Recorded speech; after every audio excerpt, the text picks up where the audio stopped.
ಬಳ್ಳಾರಿಯಲ್ಲಿ ಭ್ರಷ್ಟ ಅಧಿಕಾರಿಗಳಿಗೆ ಲೋಕಾಯುಕ್ತ ಶಾಕ್, ಕೋಟ್ಯಾಂತರ ಮೌಲ್ಯದ ಅಕ್ರಮ ಆಸ್ತಿ ಪತ್ತೆ. ನಮಸ್ಕಾರ, ಇಂದಿನ ಪ್ರಮುಖ ಸುದ್ದಿಗೆ ಸ್ವಾಗತ. ಆದಾಯಕ್ಕಿಂತ ಹೆಚ್ಚಿನ ಆಸ್ತಿ ಗಳಿಕೆ ಆರೋಪದ ಹಿನ್ನೆಲೆಯಲ್ಲಿ ಬಳ್ಳಾರಿ ಜಿಲ್ಲೆಯ ಸಿರುಗುಪ್ಪ ಆರ್ಡಿಪಿಆರ್ ಇಲಾಖೆಯ ಸಹಾಯಕ ಕಾರ್ಯಪಾಲಕ ಇಂಜಿನಿಯರ್ ತಿಪ್ಪೇಸ್ವಾಮಿ ಅವರಿಗೆ ಲೋಕಾಯುಕ್ತ ಅಧಿಕಾರಿಗಳು ಬೆಳ್ಳಂಬೆಳಗ್ಗೆ ಬಿಗ್ ಶಾಕ್ ನೀಡಿದ್ದಾರೆ. ಲೋಕಾಯುಕ್ತ ಎಸ್ಪಿ ವಾಸುದೇವ್ ನೇತೃತ್ವದಲ್ಲಿ ಅಧಿಕಾರಿಗಳ 3 ಪ್ರತ್ಯೇಕ ತಂಡಗಳು ತಿಪ್ಪೇಸ್ವಾಮಿ ಅವರ ಬಳ್ಳಾರಿಯ ಹನುಮಾನ್ ನಗರ ನಿವಾಸಿ, ಕುಡುತಿನಿ ನಿವಾಸಿ ಹಾಗೂ ಸಿರುಗುಪ್ಪದ ಕಚೇರಿ ಸೇರಿದಂತೆ ಒಟ್ಟು 3 ಕಡೆ ಏಕಕಾಲದಲ್ಲಿ ದಾಳಿ ನಡೆಸಿವೆ. ದಾಳಿಯ ವೇಳೆ ಪತ್ತೆಯಾದ ಅಕ್ರಮ ಸಂಪತ್ತಿನ ವಿವರ ಹೀಗಿದೆ. ಸುಮಾರು 300 ಗ್ರಾಂ ಚಿನ್ನಾಭರಣ ಹಾಗೂ 800 ಗ್ರಾಂ ಬೆಳ್ಳಿ ಸಾಮಗ್ರಿಗಳು ಪತ್ತೆಯಾಗಿವೆ. ಮನೆಯಲ್ಲಿದ್ದ 1 ಲಕ್ಷ ರೂಪಾಯಿ ನಗದು ಹಾಗೂ ವಿವಿಧೆಡೆ ಖರೀದಿಸಲಾಗಿರುವ ಬರೋಬ್ಬರಿ 6 ನಿವೇಶನಗಳ ಪ್ರಮುಖ ದಾಖಲೆಗಳನ್ನು ವಶಪಡಿಸಿಕೊಳ್ಳಲಾಗಿದೆ.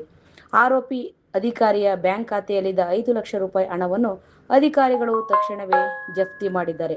ಸದ್ಯ ಲೋಕಾಯುಕ್ತ ಅಧಿಕಾರಿಗಳ ಸುದೀರ್ಘ ಪರಿಶೀಲನೆ ಹಾಗೂ ತನಿಖೆ ಮುಂದುವರೆದಿದ್ದು, ಭ್ರಷ್ಟ ಅಧಿಕಾರಿಯ ವಿರುದ್ಧ ಸಾರ್ವಜನಿಕ ವಲಯದಲ್ಲಿ ತೀವ್ರ ಆಕ್ರೋಶ ವ್ಯಕ್ತವಾಗಿದೆ. Anil Kumar, news bureau report, focus, Tumakuru.